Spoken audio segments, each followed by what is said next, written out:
அன்பு உறவுகளே, உண்மையான தலைவர் யார் தெரியுமா? அதிகார நாற்காலியில் அமர்ந்து உத்தரவு பிறப்பிப்பவர் தலைவர் அல்ல, மக்களின் இதயங்களில் அமர்ந்து அவர்களின் துயர் துடைப்பவரே உண்மையான தலைவர்.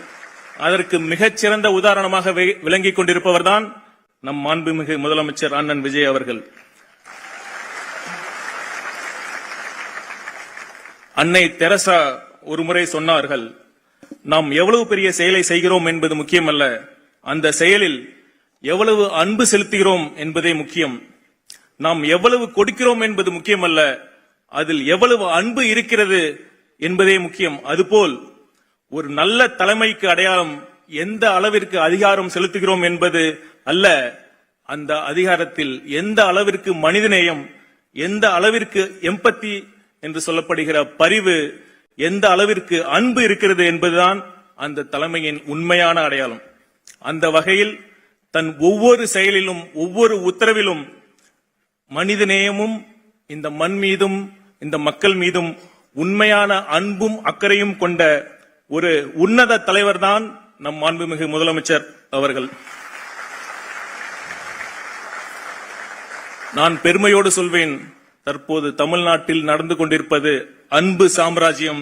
இதை யாராலும் ஒருபோதும் அசைக்க முடியாது. மருத்துவம் ஒரு புனிதமான சேவை. அது வெறும் அறிவியல் மட்டுமல்ல, கலையும் சேர்ந்ததுதான் மருத்துவம். ஒரு நோயாளியின் பாதி நோய் மருத்துவரின் கனிவான வார்த்தைகளிலேயே குணமாகிவிடும். முக்கியமாக நாம் நலமாகி விடுவோம் என்ற நம்பிக்கை பிறக்கும். அந்த நம்பிக்கையை கொடுப்பதுதான் ஒரு மருத்துவரின் முதல் கடமை, முதல் பணி. மருத்துவர்களைப் போலவே சுகாதார ஆய்வாளர்களுடைய பணியும் மிகவும் உன்னதமானது.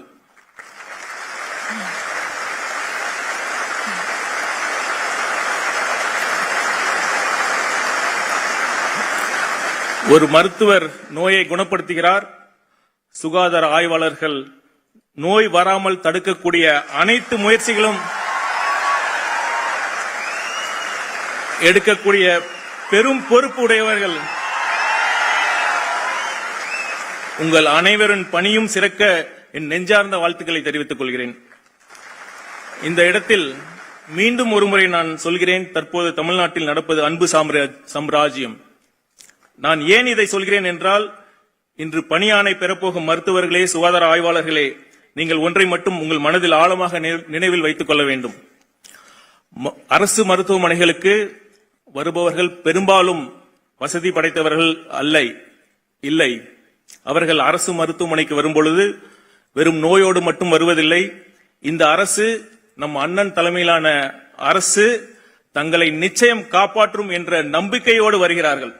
அந்த நம்பிக்கையின் வடிவமாகத்தான் நீங்கள் பணியாற்றப் போகிறீர்கள். ஆகவே என் அன்பு மருத்துவர்களே, சுகாதார ஆய்வாளர்களே, உங்கள் அண்ணன் கையில் இருந்து நீங்கள் ஆணையை பெறும்போது உங்களுக்கு பெருமை மட்டும் வருவதில்லை, கூடவே பெரும் பொறுப்பும் வந்து சேர்கிறது என்பதை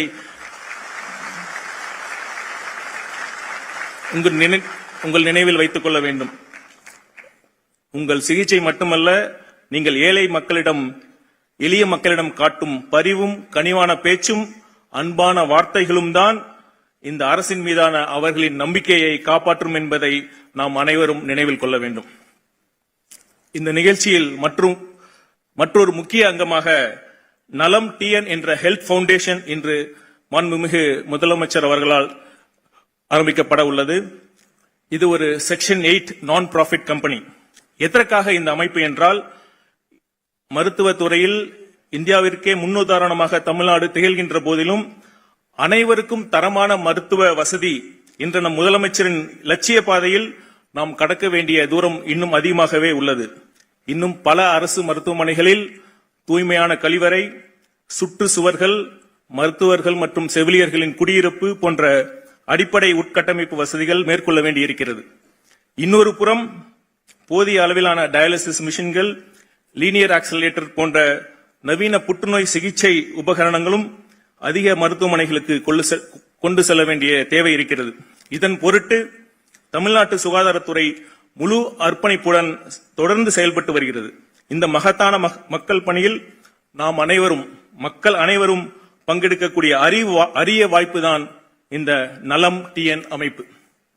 பெரும் கார்ப்பரேட் நிறுவனங்கள் முதல் பொதுமக்கள் வரை இந்த அமைப்பின் மூலம் அனைவரும் தங்களால் இயன்ற பங்களிப்பை எளிமையாகவும் பாதுகாப்பாகவும் முழு வெளிப்படை தன்மையுடனும் வழங்கும் வகையில் இந்த அமைப்பின் இணையதளம் ஏற்படுத்தப்பட்டுள்ளது என்பதை மகிழ்ச்சியுடன் தெரிவித்துக் கொள்கிறேன். I take this opportunity to appeal to all corporates, small businessmen and other business people to donate generously to this health foundation for the cause of improving healthcare in the state of Tamil Nadu.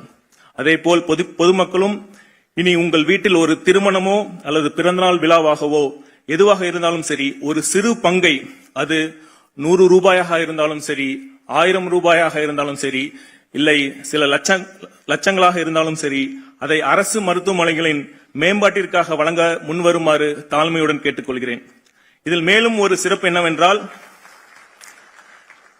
நீங்கள் எந்த மருத்துவமனைக்கு உங்கள் நன்கொடை செல்ல வேண்டும் என்பதையும் நீங்களே தேர்ந்தெடுக்க முடியும். ஒன்று மட்டும் நிச்சயம், நீங்கள் கொடுக்கும் ஒவ்வொரு ரூபாய்க்கும் 100% முறையான வெளிப்படைத்தன்மை, டிரான்ஸ்பரன்சி இருக்கும். இது நம் முதலமைச்சர் அவர்களின் உத்தரவாதம். இறுதியாக ஒன்றை மட்டும் கூறிக்கொண்டு என் உரையை முடித்துக் கொள்கிறேன். மக்களிடம் செல் என்று அறிஞர் அண்ணா கூறினார். நாளை முதல் நீங்கள் மக்களிடம் செல்ல போகிறீர்கள். இன்னும் சரியாக சொல்ல வேண்டுமானால், இந்த அரசு உங்களை மக்களிடம் அனுப்பி வைக்கிறது. அரசு பணி என்பது மிகவும் உன்னதமான பணி. பிறருக்கு எதையும் எதிர்பார்க்காமல் செய்யும் உதவிதான் உண்மையான மகிழ்ச்சியை தரும்.